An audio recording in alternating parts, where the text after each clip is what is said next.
우리가 아는 바대로 우리 교회는 선교사에 의해서 설립된 교회입니다. 사무엘 무어 선교사께서 지금으로부터 118년 전에 이곳, 정확하게는 이곳이 아니고 그 길 건너 도하동에 교회를 설립을 하셨습니다. 이 교회를 지으시고 설립하시고 만 4년 뒤에 폐결핵으로 소천을 하셨습니다. 그래서 그 부인 넬리 여사와 그리고 사남매는 미국으로 돌아가게 됩니다. 우리가 아는 바는, 조선에서 아는 바는 거기까지고, 그 뒤를 우리가 추적을 해보면은 이 5 가족들이 미국에 도착하자마자 그 부인, 사무엘 무어 선교사의 부인께서 폐결핵에 다시 걸리십니다. 사실은 사무엘 무어 선교사보다는 그분이 먼저 걸려셔가지고 그래서 일시 귀국을 하세요.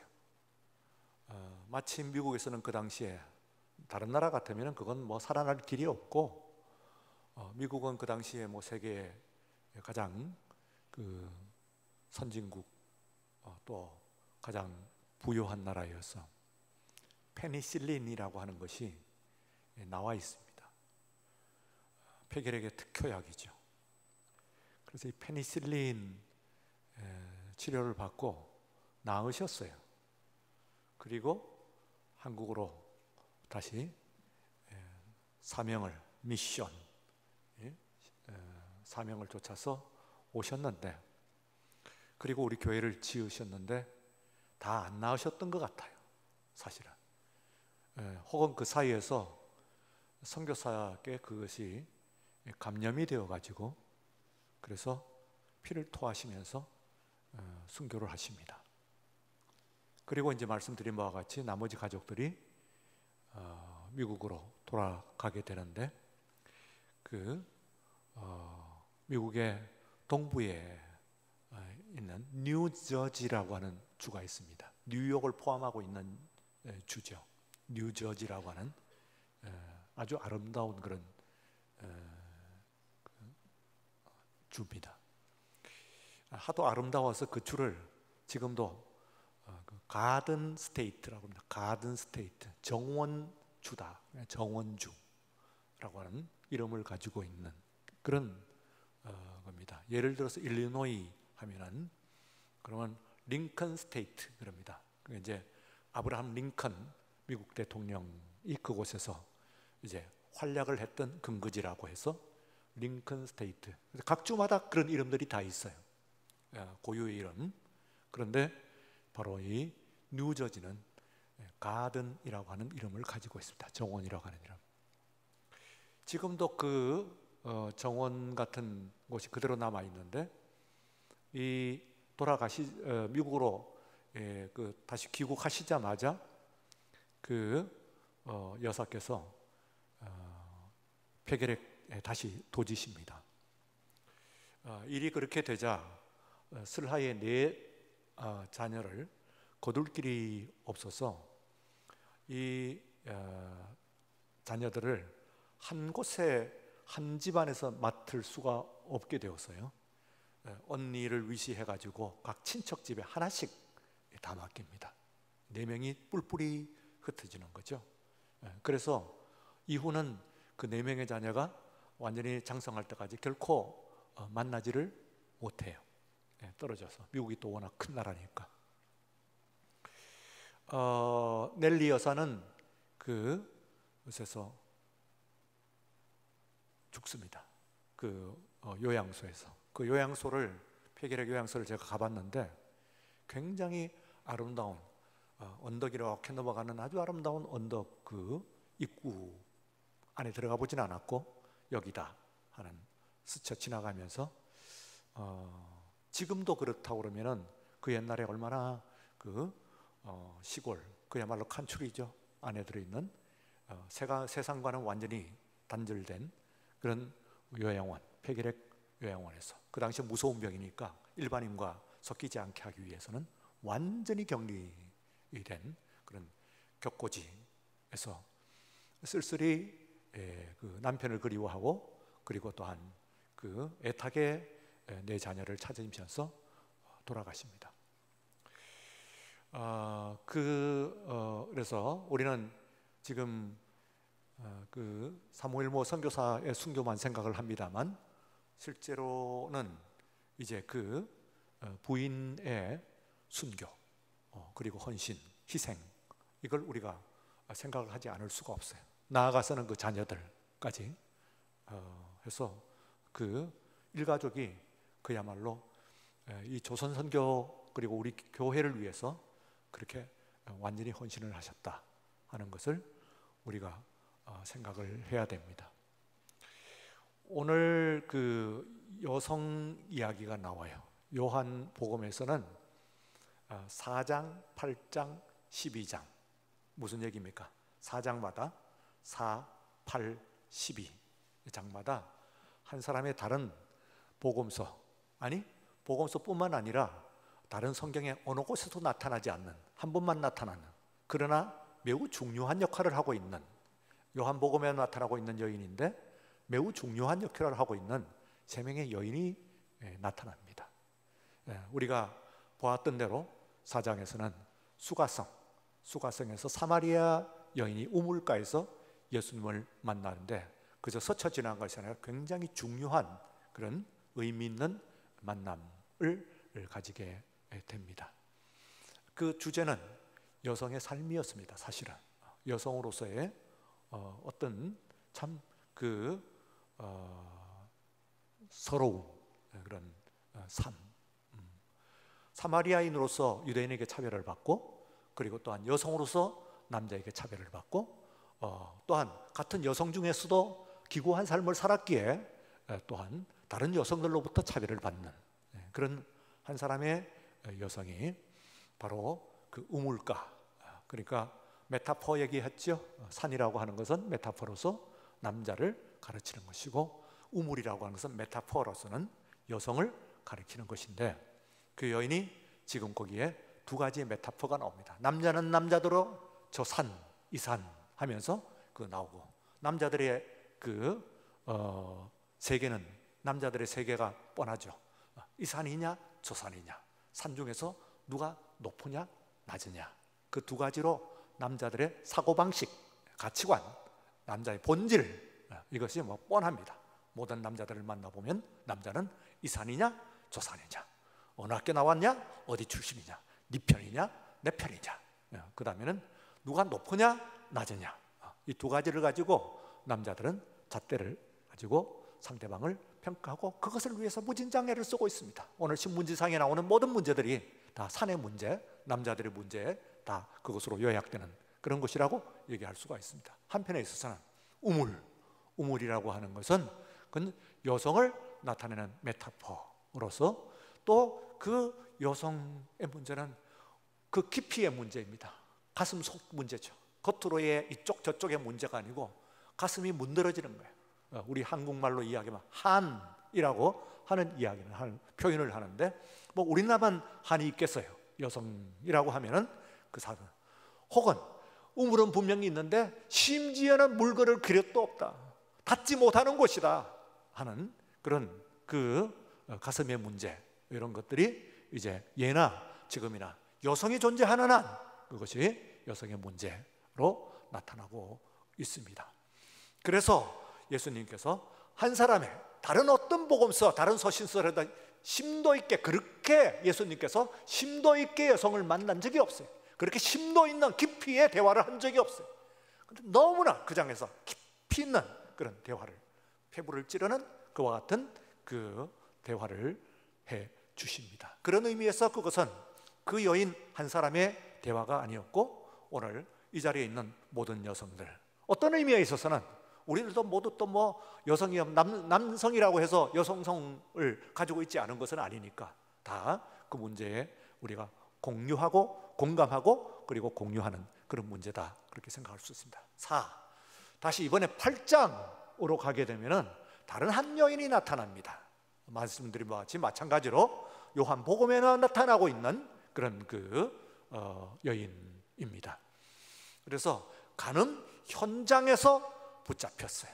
이것은 어떤 의미에서는 그 부모의 탓까지도 태어난 환경이 기구했어요.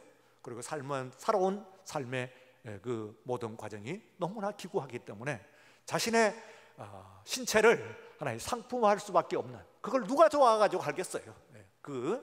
그런데 그야말로 이 세상에 웃으면서 던짐을 받은, 내팽개쳐진 그런 삶을 사는 여인이었습니다. 그 가장 약한 그 부분을 찌릅니다. 간음한 여인이 아니고 간음의 현장에서 잡힌 여인 하니까 지독하게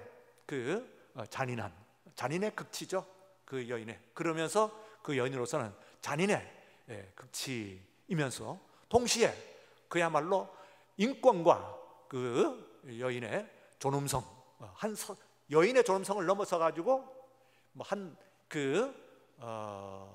사람의 인간으로서의 존엄성이 완전히 내동댕이 쳐진 그런 여인입니다. 그래서 이 여인이 이제 안에서 머리를 늘뜨리고 산발에 머리 크댕이를 끄지고 끌려왔겠죠. 거기까지 질질 죽이려 오는 여자를 제대로 해갖고 제대로 대접하면서 끌고 왔을 리가 없는 겁니다. 내팽개쳤어요. 그렇기 때문에 이 여인은 지금 감히 자기를 치려고 하는 그런 남자들로 둘러싸여 있기 때문에 둘러볼 그런 생각을 못했어요. 엄두를 못 내죠. 그럼 머리를 숙이고 있으면은 산발한 그 머리가 땅에 흩어져 있을 것이고, 그리고 그 머리칼 사이에서 사람의 얼굴, 주위에 있는 남자들뿐만 아니라 자기 앞에 있는 한 남자의 얼굴을 감히 눈을 들어가지고 쳐다볼 만한 그런 용기도 없을 거고 계제가 아닙니다, 우선. 그래서 그 여인의 눈에서는 땅바닥만 보시고, 그리고 또한 그 땅바닥에서 그 앞에 있는 남자가 글을 쓰는 것을 보았을 것이고, 그리고 또한 그 남자의 신체 가운데서 어디를 봤냐, 땅에 내팽개쳐져 있는 여인이 그 앞에 서 있는 남자를 봤다면 남자의 신체 가운데서 어디를 봤겠어요? 발입니다. 발만 보죠. 발을 보고 있는 그런 상황입니다. 그러다가 이제 마침내 모두가 흩어진 다음에 그 다음에 비로소 그 남자를 쳐다봤을 거예요. 그리고 자신의 일생의 일대 앞에 있는 사장에 있는 여인도 내가 자신의 인생을 바꾸는 그런 남자였어요. 7번째 남자죠. 7번째 남자입니다. 6번째 남자, 네가 남편 5이 있었으나 지금 있는 남자도 내 남자가 아니다. 6명의 남자가 다 아니었어요. 그래서 7번째 남자가 내 남자, 너도 아니다. 정말로 예수님을 만나고, 그리고 또한 그 여인이 새롭게 변화되는 것을 볼 수가 있습니다. 이 여인, 8장에 있는 여인이 그와 같이 끝나고 이제 다시 4장이 지난 후에 오늘 본문에서 12장에 다시 4장, 8장, 그리고 오늘 12장에 다른 한 여인이 나타납니다. 그런데 이 여인은 이름이 있습니다. 앞에 있는 두 여인은 이름이 없어요. 이름이 없고, 그리고 이 여인이 이름이 있는데 이것은 아주 중요한 의미가 있습니다. 왜 그러냐면 앞에 있는 4장과 8장에 있는 두 여인이 이 여인과 지금 포개어져 있습니다. 의미적으로. 물론 사람은 다른 사람이죠. 그러나 의미적으로 말하자면 포개어져 있습니다. 그것을 어떻게 알 수 있냐면은 지금 이 여인은 막달라 마리아라고 하는 여인입니다. 이 여인이 지금 지극히 비싼 향유, 나드, 한근이라고 해요. 그냥 비싸다고 하는 것이 아니고 지극히 비싼, 이게 어느 정도면 나중에 유다가 입을 비죽이면서 저런 저걸 가지고 300데나리온에 팔아가지고 가난한 사람들에게 나누어 주지 하는데, 이게 환산을 한번 해봅니다. 그럼 데나리온이라고 하는 것은 정상적인 노동자가 하루 노동하는 정상적인 임금입니다. 그러면 요즘으로 얘기하면 얼마가 있어요? 한 20만 원으로 보십시다. 그러면 20만 원으로 봤으면은 이게 한 근이라고 하면은, 이게 300데나리온이라고 하면은, 한 근이라고 600g인데 300데나리온이라고 하면은 이게 돈으로 환산하면 얼마가 됩니까? 6천만 원어치입니다. 여기에 지금 예수님의 발에 쏟은 그때의 그 향유가 지금 현재의 우리의 가치로 보게 되면은 6천만 원, 혹은 하루의 임금이 어떻게 20만 원밖에 안 되나요? 30만 원 되지 않을까요? 하면은 당장 9천만 원으로 뛰게 됩니다. 1억 가까운 돈을 지금 그냥 땅에 쏟아버린 겁니다, 향유를. 그러니까 냄새는 진동을 하고, 그리고 그곳에 있는 그 사람들이 경악하는 가운데서 저거 봐시오, 저렇게 허비를 한, 허비다 말이야, 낭비다, 그렇게 이야기를 하는데, 이때에 이 모티브라고 하는 것이 있어요. 이게 하나의 문학 작품으로 본다면, 물론 실제로 있었던 일이긴 합니다만, 그러나 하나의 문학적인 관점에서 보게 되면 모티브가 있어요. 그게 뭐냐면, 이 여인이, 이 마리아가 예수님의 발에다가 향유를 붓고, 그리고 자기의 머리털로 그것을 발을 씻습니다. 여러분 아시는 바와 같이 머리털은 여인의 상징입니다. 그렇죠. 여인이 여인 되는 것이 머리에서 완성되지요. 그래서 여러분들이 머리 조금 신경 쓰시지요? 아무데나 안 가지요? 그런데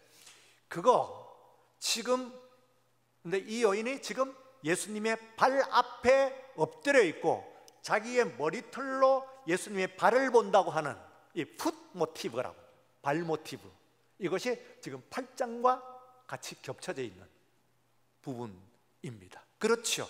모티브가 같죠. 그 여인도, 8장에 나와 있는 여인도 틀림없이 자신의 늘어뜨린 그 머리칼 사이로 예수님의 발을 쳐다보고 있었을 거예요. 네네. 그런데 12장에 있는 이 여인은, 물론 막달라 마리아, 예수님 앞에 나와서 당당하게 그 신체의 다른 것을 당당하게 보는 것이 아니고 그 앞에 무릎을 꿇고, 그리고 머리털로 예수님의 발을 씻깁니다. 보이는 부분은 예수님의 발이지. 그래서 이것이 발 모티브다, 그런 얘기입니다. 당연히 이 본문을 통해서 우리들에게 가르쳐 주는 것은 8장에 있는 여인의 생각을 하게 하는 거예요. 나아가서 어디에? 다시 4장을 건너 올라가 가지고 4장에 있었던 그 여인을 생각하게 하는 겁니다. 다 이 여인들은 다 제대로 눈을 들어서 예수님을 똑바로 보지 못했던 사람들이에요. 이 세 명의 여인들이 다른 성경에 나타나지도 않고 다른 복음서에도 나타나죠. 만약에 이 요한 복음이 나중에 마태, 마가, 누가가 기록이 된 다음에, 한참 지난 다음에, 한 세대가 지났습니다. 한참 지난 다음에 요한 복음이 쓰여지거든요. 그러니까 요한 사도는 이 성경책을 기록할 때, 복음서를 기록할 때 앞에 있는 마태와 마가, 누가를 충분히 읽었어요. 읽었다고 얘기를 해요. 내가 이거 다 읽고 내가 쓴다 하는 얘기를 했어요. 하는 말을 요한복음 서도에 써요. 내가 다 읽었다, 잘 읽었다. 그런데 빠진 것이 있다. 마태, 마가, 누가 가지고는 예수님을 이해하는데 물론 훌륭하긴 하지만 내가 아는 바 예수님은 충분히 설명하지 못했어요. 요한복음에 지금 내가 이걸 이 이야기를 꼭 해야만 여러분들이 예수가 누군지 알 수가 있어. 마태, 마가, 누가는 예수님을 소개하지만 훌륭하지만 그것 가지고는 충분치 않아. 예수님을 반밖에 모르는 것 같아, 내 생각에는. 그래서 나머지 예수님의 반을 알기 위해서는 내가 지금 쓰는 이야기를 한번 들어보려마 하고 쓰는 겁니다. 요한복음이 한 세대 뒤에요. 그런데 거기에 앞에서 어디에도 나와 있지 않는, 힌트도 없는 세 명의 여인, 물론 이 사람은 있어요. 그런데 이 세 여인을 등장을 시킴으로 말미암아 예수님이 누구신지, 여러분, 여인에게 예수님이 누구신지를 가르치는 거예요. 여인에게. 또 우리들에게 여인 예수님이 누구신지 하는 것을 봐야 돼. 그래서 요한이 이야기를 하게 될 때에 우선 정말 이 여인을 통해 갖고 막달라 마리아라고 하는 사람을 통해 가지고 지금 이 사람의 이야기만 하고 있는 것이 아니라 앞에 있는 8장 나와서 4장 나아가서 오늘 이 자리에 있는 여성들 뿐만 아니라 여러분들이 삶을 살아가면서 정말 가슴의 문제, 우울의 문제, 깊이의 문제, 겉으로 나타나고 있는 이런 멀쩡한 겉에 있는 의복의 문제, 혹은 뭐 지위의 문제, 이편 저편의 문제, 그런 문제가 아니고 정말 내 삶에 있어서 말 못할 내 가슴에 묻어둔 문제, 이 문제를 이야기를 하기 전에 그것을 대면해 오시는 예수님을 이해하지 못하면 예수님은 반밖에 모르는 것이다 하는 이야기를 하고 있어요. 자, 막달라 마리아는 어떤 사람이었던가? 우선 막달라라는 것은 동네 이름입니다. 마리아는 막달라 출신의 마리아란 뜻입니다. 그래서 막달라는 이 갈릴리 호수의 북쪽에 있는 도시인데, 그게 어디 있다 이런 이야기보다는 하여튼 이 마리아는 여러 마리아가 있어요. 예수님의 어머니도 마리아였고 또 다른 마리아들이 많이 나타나요. 그래서 제일 흔한 이름이었던 것 같아. 하여튼 여성들의 절반 정도는 마리아니까 지금 복음서에 나타나는데, 그럴 정도로니까 마리아가 많이 나타나요. 그런데 이 사람은 그 중에서 어떤 마리아냐, 막달라 출신 마리아라는 얘기예요. 근데 무슨 사연이 도대체 있는지 하는 생각을, 자, 6천만 원 정도 되는 그 향유를 가지고 들어옵니다. 예수님께 식사하는 자리였어요. 거기에다가 예수님의 발 위에다가 그 향유를 깨트려 버립니다. 조금 붓는 것이 아니라 팍 깨지죠. 6천만 원이 발에 그리고 땅에 다 쏟아지는 거예요. 밑에 받칠 것도 없어요. 그냥 극바닥에 옛날에 연예직은. 그러면 다 쏟아져. 그리고는 여인이 그냥 거기에 끝나는 것이 아니라 여인의 상징인 머리카락을 가지고 그것도 울면서 그런 본문에 원래 그냥 울면서 정도가 아니에요. 계속 울면서 하는 그런 계속형을 이야기를 하고 있습니다. 울면서 내내 울면서 예수님의 발을 닦는 거예요. 뭔지는 모르지만 사연이 깊습니다. 그건 알겠죠. 그냥 좋으라고 기본적으로 우쭐한 느낌에 이거 필요 없었어 그래 나온 장면은 아니에요. 그 일을, 깊이의 문제를 모르는 사람은 남자들 뿐이죠. 유다 같은 사람 뿐이죠. 그러나 요한이 봤을 때는 정말 예수님께서는 그 깊이의 문제를 가지고 가야, 가슴 속의 문제를 가지고 가야 예수님도 만나 주시지만, 그러나 우리도 예수님을 만날 수가 있어요. 그 방 안에는 다른 남자들이 많이 있었어요. 다른 제자들이. 요한도 물론 그 자리에 있었죠. 심지어는 유다는 혀를 찹니다. 그러니까 그만큼 먼 거예요. 이 문제를 제대로 아는 것은, 이것은 이 여인은요, 막달라 마리아라고 하는 여인이 어느 정도로 요한복음에서 소개될 때 중요한 의미를 가지고 있냐면은, 이때 이제 이것이 예수 그리스도의 죽음을 준비를 하는, 예수 그리스도의 죽음을 준비한 사람은 아무도 없어요. 예수님께 십자가에서 달리셨어요. 이때의 복음서는 그 십자가 아래에 4명의 여인이 떠나지 않고 그 십자가를 지켰다고 이야기합니다. 뒤에 보죠. 그 중에서 한 사람은 예수님의 어머니 마리아죠. 그리고 한 사람 이모예요. 예수님의 이모. 그 사실을 통해서 우리는 예수님의 이모가 계셨다고 하는 것을 알 수가 있습니다. 나머지 2사람, 이 마리아가 또 있어요. 그 사람도 마리아고 또 하나는 막달라 마리아예요. 그 중에 한 사람이 막달라 마리아예요. 예수님의 십자가의 아래에 있는 네 사람의 여인 중에 한 사람이었어요. 그날 저녁에요. 그때는 다 갔어요. 제자들도 가고 베드로도 다 가고 예수님의 어머니도 다 갔어요. 그래서 이 예수님께서 어디에 안장되는지 하는 것을 아무도 몰라요. 다른 남자들은. 물론 예수님을 했던 니고데모는 알지요. 이 여인이 따라갔어요. 그래서 홀로 예수님이 어디에 안장되는가 하는 것을 본 유일한 사람입니다. 그러니까 예수님의 무덤을 마지막까지 목격한 유일한 사람이에요. 그리고 요한복음에 의하면, 이것은 다른 복음에서도 나오는 얘기인데요, 예수님께서 부활을 하셨어요. 그런데 다른 복음에서는 다른 여인들이 올라갔다고 되어 있는데 요한복음에서는 뒤에 보시면은 혼자 갔습니다. 막달라 마리아 혼자서 그 새벽에 아직 어두운 밤길을 그 예수님의 시신에 그 향품 처리를 하기 위해서 여인이 또 가는 거예요. 혼자서 컴컴한 그 밤길에 산길을 올라가는 거예요. 혼자 갑니다. 그리고 부활의 첫 증인이 되었습니다.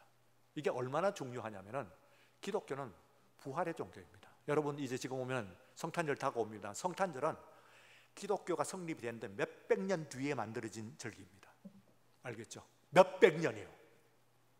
기독교가 성립이 된 지 몇백 년 뒤에 성탄절이라고 하는 것이 만들어져요. 그러면 초창기에 기독교가 시작되는 바로 갈릴리에서 갈릴리 무브먼트, 제자들에 의하고 기독교 운동이 시작될 때, 이때의 기독교의 절기는 딱 한 가지였어요. 다른 절기 아무것도 없어요. 딱 한 가지, 부활절이에요. 부활절. 그래서 기독교 신앙을 부활의 그 종교라고 이야기합니다. 부활의 신앙. 제일 첫 번째 절기죠. 그래서 이 부활의 증인을 첫 번째 본 사람이 굉장히 중요한데, 바로 마리아가 첫 번째 증인이에요. 그리고 그 사실을 제자들에게 알리는 거예요. 미션이죠. 미션.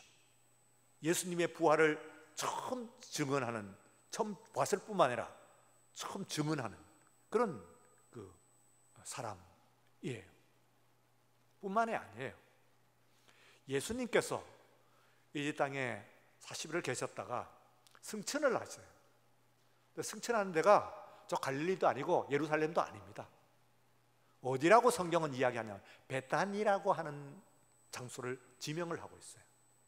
이 베다니는 어떤 곳이냐면 조그만 격고지 마을입니다.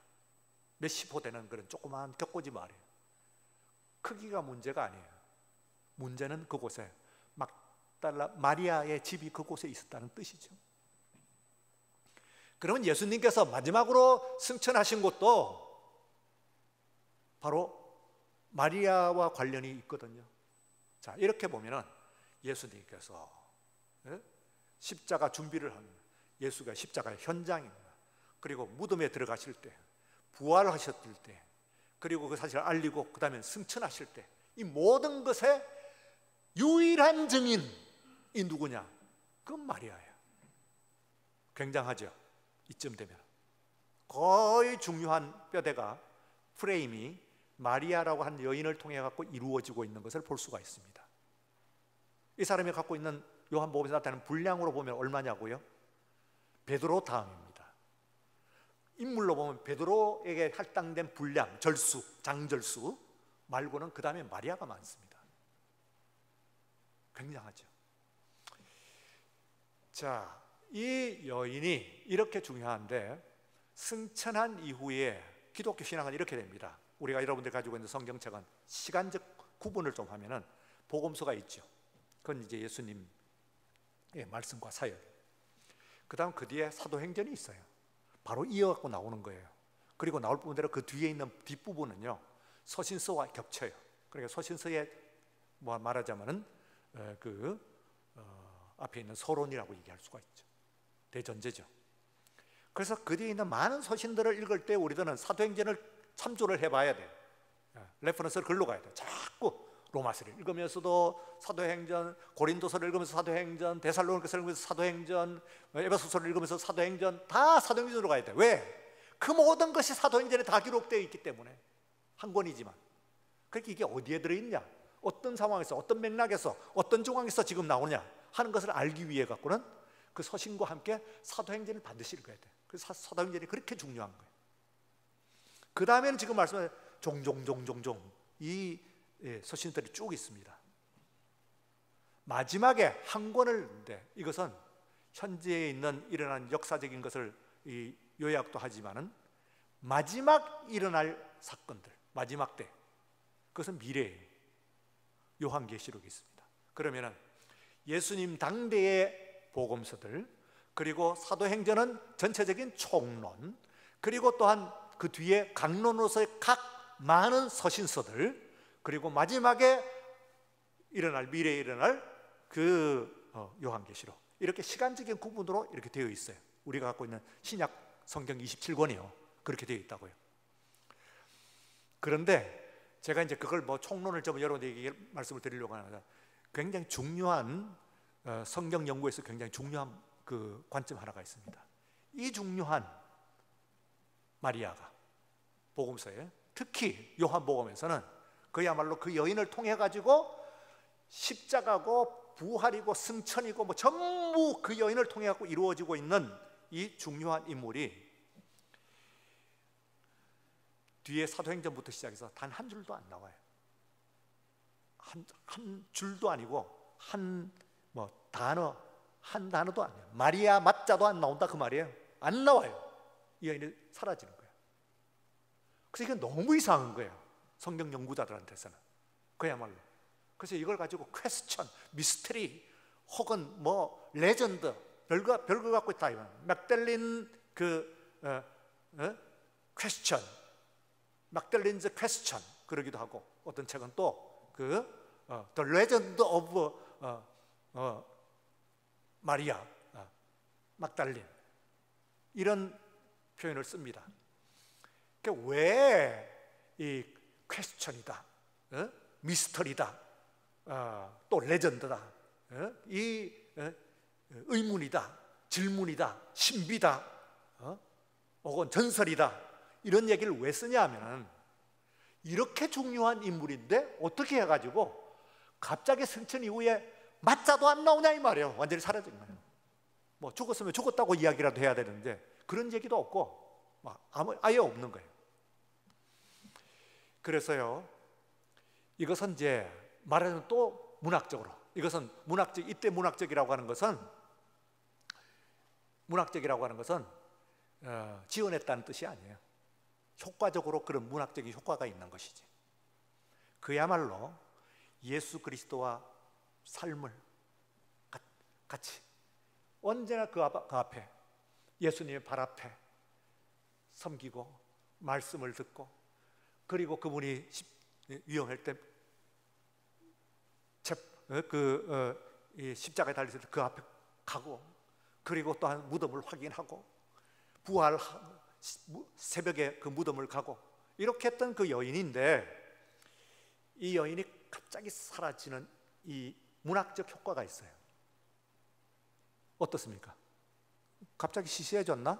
그러면 갑자기 별로 중요한 사람이 안 됐던 모양이네. 그 얘기가 아니에요. 왜? 예수님이 이 땅에서 승천을 하신 이후에 이 여인도 함께 없어진다고요. 그 얘기는 뭡니까? 효과적으로 어떤 문학적인 효과냐면, 정말로 예수님, 살아계신 예수님과 발걸음을 같이 한 여인이에요. 발걸음.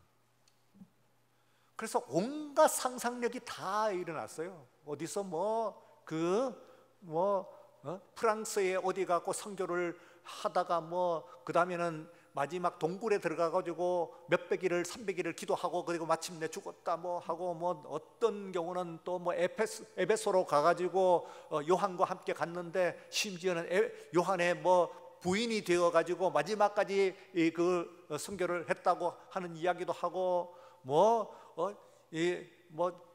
심지어는 승천도 했다고 그러고, 이런 이야기를 막 합니다. 그러나 다 지금 얘기했듯이 퀘스천이고 미스터리고 레전드고 일뿐이에요. 예. 아는 사람은 아무도 없어. 그건 다 전설일 뿐이야. 교회 전승일 뿐이야. 성경은 침묵하고 있는 거예요. 성경은 침묵하고. 그렇게 자주 나타나는, 복음서 중에서, 요한복음 중에서 베드로 빼놓고는 가장 많이 등장하는 이 인물, 그것도 가장 중요한 것에서는 베드로보다 더 앞서잖아요. 승천할 때 그 자리에, 무덤 갈 때 베드로, 부활할 때 베드로에게 오히려 그것을 알리죠. 이런 중요한 인물인데, 이 인물이 여성성이라고 하는 것을 여러분 생각하고는 이 여인이 갖고 있는 이 성경 전체에서 마리아의 미스터리가 주는 효과는 충분합니다. 그야말로 그녀는 예수님과 같이 다니다가 예수님과 같이 사라졌다. 어떤 의미에서는 신앙의 일면을 이야기를 하고 있는 것이라고 볼 수가 있어요. 남아서 끈적끈적거리면서 뒤쪽을 바라보고 그렇게 하는 거예요. 한 사람을 섬기되 끝까지 섬기고 그와 함께 살고 그와 함께 이 세상을 떠나는 그런 모습이죠. 의리 있는 모습이죠. 그에 비해 가지고는 꾼들은 항상 뒤를 도모하죠. 예, 세상을 살다 보면 그렇죠. 이 세상을 살다 보면은 꾼들이라고 하는 사람, 대개 꾼들은 여성도 있는데 남자들이 많습니다. 사람은 그렇죠, 여러분. 저도 그래 보니까 꾼들이라고 하면은 남자들이 많아요. 근데 이 꾼들은 항상 뒤를 봐, 뒤를 생각하고 챙겨. 그러면 어떻게 돼요? 지저분해지지. 뒤를 해갖고 남겨놔야지. 6천만이나 9천만의 되는 돈을 땅에 왜 쏟아?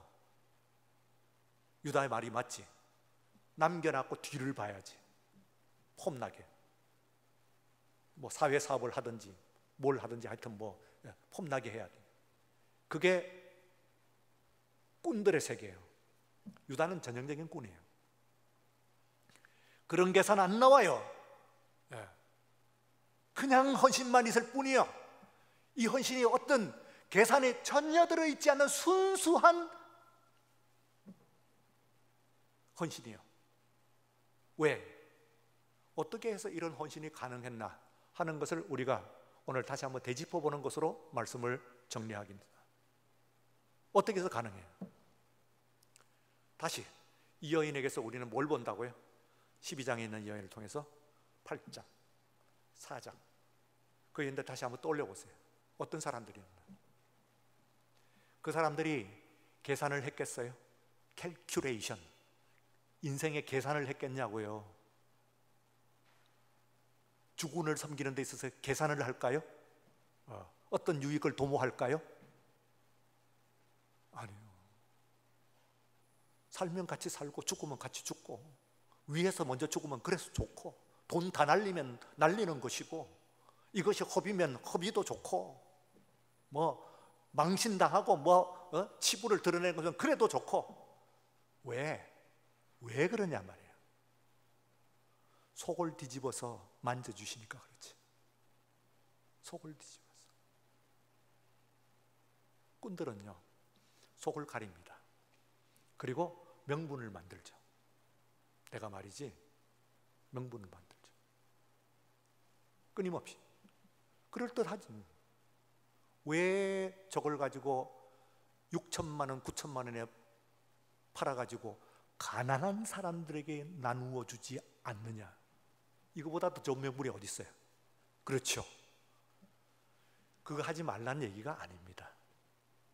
예수님 앞에서는요, 그냥 죽어라. 나를 내려놔. 여인의 면류관, 머리카락, 내가 아꼈던 그 향유, 한 방울씩 쓰던 그 향유, 내가 그것을 쌌던 비싼 그 옥합 다 깨트려. 왜요? 상대가 누구기 때문에 그래요. 예수님이시니까. 우물가에서 만나 주셨으니까. 아무로 상대하는 나를 말 걸어주시고 내 심정의 시린 부분을 따뜻하게 만져주셨으니까. 세상이 다 돌로 치려고 하는데 나를 구해 주셨으니까. 내팽겨치고 버림받은 삶을, 인권을, 인간의 존엄성을 회복시켜 주셨으니까. 사람다운 대우를 받게 해 주셨으니까. 비로소 다른 어디에서도 받지 못했던 인격적인 대우를 받았으니까. 그러면 다 줘도 좋아. 다 배부르요. 여러분, 오늘 이 밤 시간에 예수님께서 여성이건 남성이건 다 마찬가지입니다. 오늘. 특히 여성들은 아마 가깝게 좀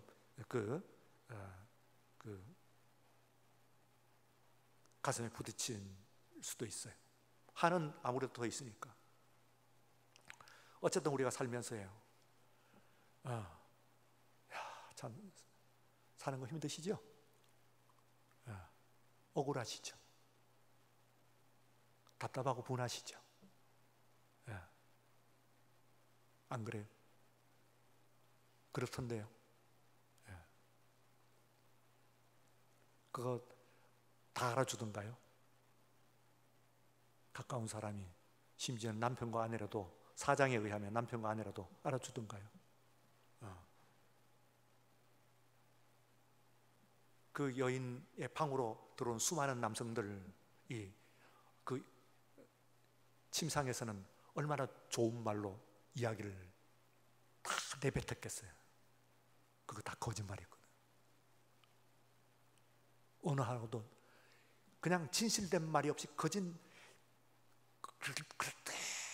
말, I love you,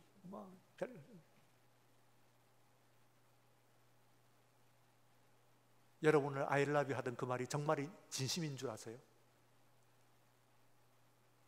아니요. 그거 뚫고 들어오셔야 돼요. 예수님, 오늘 이 밤 시간에 정말 여러분들의 가슴을 열고 들어오시는 우리 주님을 만나는 체험을 하시는 오늘 이 순간 되시기를 축원합니다. 답답하고 속상하고 얘기도 통하지도 않고 얘기할수록 오해만 쌓여가고, 그거 옆에 있는 사람 설명 물론 할 만큼 하세요. 소통 뭐 좋지요. 소통, 공감, 별소리를 다 하는 거예요. 소통, 공감이 말로 되는 건가요? 오늘 이 밤 시간에 만나러 여러분들 오시는 예수님이야말로 여러분들 정말 아픔을 공감해 주시고 만나 주실 줄로 믿습니다. 기도합시다. 우리 가슴을 손을 얹고 예수님을 체험하십시오. 만나보십시오. 앞에 서신, 아니 예수님 앞에 이번에는 여러분들이 스스로 나가십시오. 내가 가지고 있는 행복합은 무엇입니까? 그토록 아꼈던 향유는 무엇인가요? 깨트릴 준비가 되어 있습니까? 우리 주님 앞에 모든 것, 우리 교회를 지으신 넬리 여사는 남편 희생하고 아이들 뿔뿔이 흩고 쓸쓸히 그 뉴저지의 산등성이에 있는 폐기렉 국립 주립 폐기렉 요양원에서 피토하면서 돌아갔습니다. 그 여인을 누가 돌봤던가요? 오늘 말 못하는 사연들, 아픈 사연들, 오늘 이 시간 우리 주님께서 여러분들을 만나 주실 줄로 믿습니다. 여러분을 만져주실 줄로 믿습니다. 진실하게 주님을 만나고, 그리고 여러분의 눈에 있는 눈물을 친히 닦아주시는 우리 주님 체험하신 이 시간 되게 하여 주시옵소서. 예수님 이름으로 기도드리옵나이다.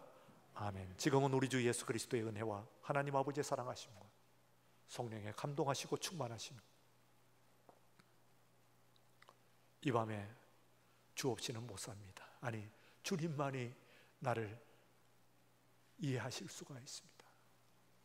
자신의 삶의 깊은 문제를 내어놓고 주님과 만나는 원하는, 아니 만나고 있는 우리 온 성도들과 우리의 모든 삶의 문제들 위해, 정황들 위해 이제로부터 영원까지 함께 하시옵기를 간절히 축원하옵나이다.